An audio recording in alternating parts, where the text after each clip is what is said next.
తాతగారు చనిపోయినా కూడా నా ఊరికి నేను వెళ్ళలేని దుస్థితిలో, నా కాన్స్టిట్యున్సీలో ప్రధానమంత్రి వచ్చిన భారతదేశంలో ఇప్పుడు దాకా ఎప్పుడూ ఇటువంటి ప్రోటోకాల్ వైలేషన్ జరగలేదు.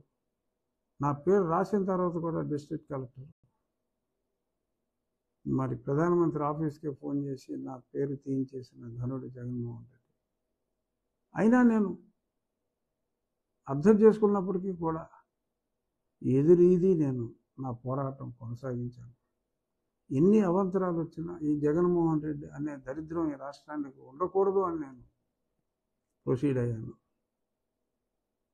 సో పోరాడేవాడు ఎవడు ఈ కూటమిలో ఉండకూడదు అని ఎవరైనా అనుకుంటారని కూడా నేను అనుకోవట్లేదు. It's an aberration, it's a mistake by miscommunication by some vested interested people. కాబట్టి తప్పకుండా చంద్రబాబు నాయుడు గారు నాకు న్యాయం తప్పకుండా చేస్తారు అనే పరిపూర్ణ విశ్వాసం నాకుంది. ఎంతోమంది ఇంకా నాకు మెసేజెస్ తుప్పర్లుగా వస్తూనే ఉన్నాయి. ఆ మెయిల్ బాక్స్ నిండిపోతుంది. అందరికీ నేను ఒకటే, రాష్ట్ర ప్రజలు ఎలా అయితే మరి ఈ కూటమిని విశ్వసించి ఈ నియంతని పంపాలనుకుంటున్నారు, అందరూ భయపడే రోజుల్లోనే నియంత నువ్వెంత అన్న నన్ను